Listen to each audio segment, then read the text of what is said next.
Halo semuanya, perkenalkan saya Aulia Nisa Nur Azizah dan kalian bisa memanggil saya dengan Aulia. Saat ini saya menjadi salah satu mahasiswi di Universitas Indonesia, program studi hubungan masyarakat. Selama saya berkuliah di Humas, saya mempelajari banyak sekali hal baru dari para ahlinya. Salah satunya adalah pada mata kuliah komunikasi korporat. Pada kesempatan kali ini saya ingin berbagi sedikit cerita tentang apa saja yang saya pelajari selama mengikuti mata kuliah komunikasi korporat. Dalam mata kuliah ini saya menjadi semakin paham betapa pentingnya komunikasi dalam sebuah organisasi atau perusahaan. Komunikasi korporat bukan sekedar menyampaikan pesan ke publik, tapi juga membangun dan menjaga citra perusahaan secara konsisten. Ada beberapa subbab yang saya gemari selama saya mempelajari komunikasi korporat. Salah satunya adalah corporate branding and identity, di mana dalam subbab ini saya mempelajari keuntungan strategi bagi organisasi untuk mengembangkan citra perusahaan, yaitu citra perusahaan dapat membantu para pemangku kepentingan menemukan atau mengenali organisasi. Hal ini berdampak citra perusahaan memberikan dasar untuk disukai oleh para pemangku kepentingan. Lalu, bila dikomunikasikan secara konsisten, citra perusahaan dapat menciptakan kesadaran, memicu pengakuan, dan tanamkan kepercayaan pada pemangku kepentingan. Karena kelompok ini akan memiliki gambaran yang lebih jelas tentang organisasi. Singkatnya, merek yang kuat merupakan bagian integral dari kehidupan kita sehari-hari dan merupakan alat strategis yang penting bagi perusahaan. Lalu, merek yang kuat dapat dikenali dengan cepat dan mudah.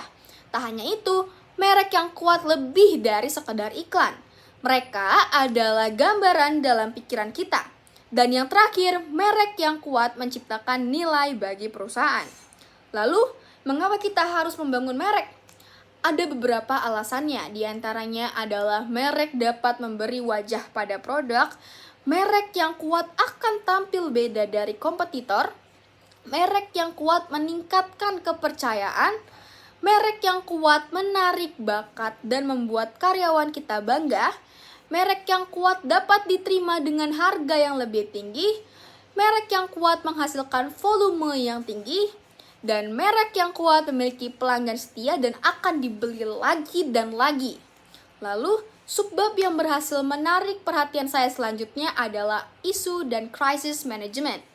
Saya selalu penasaran bagaimana cara praktisi public relation yang bekerja di dunia korporasi untuk menghadapi krisis. Dan hal tersebut akhirnya dibahas lebih lanjut dalam subbab ini, dalam mata kuliah komunikasi korporat. Perlu diingat bahwa isu negatif sekecil apapun akan mempengaruhi reputasi dari perusahaan tersebut. Maka dalam subbab ini kami diajari bagaimana cara menangani manajemen masalah yang baik, yaitu dengan pemindaian lingkungan terlebih dahulu, identifikasi dan analisis masalah, strategi respons yang spesifik terhadap isu tertentu, dan evaluasi. Peran komunikasi dalam hal ini tidak hanya menganalisis dan memahami bagaimana isu tersebut berkembang dan mempengaruhi perusahaan, tetapi juga menyusun strategi komunikasi yang tepat untuk menangani isu tersebut.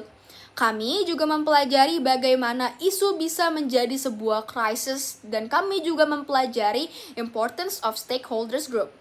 Kami juga mempelajari dampak krisis terhadap reputasi perusahaan dan antisipasinya dengan berkonsultasi dengan pemangku kepentingan secara rutin dan melacak media atau media sosial.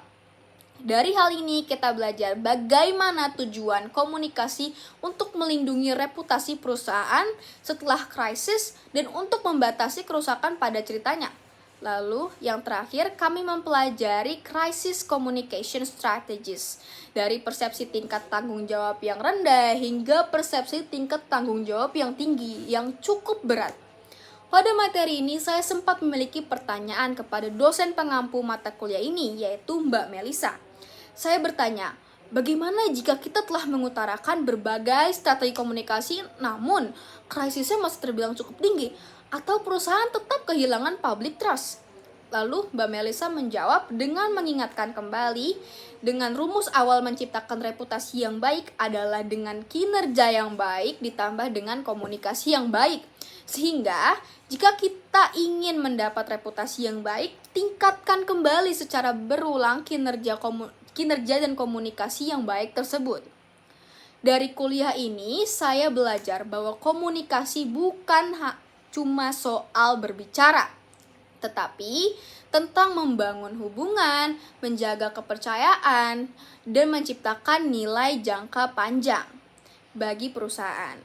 Nah, semoga apa yang saya pelajari ini bisa jadi bekal berharga untuk karir saya ke depannya, terutama jika saya bekerja di bidang public relation, branding, atau corporate communication.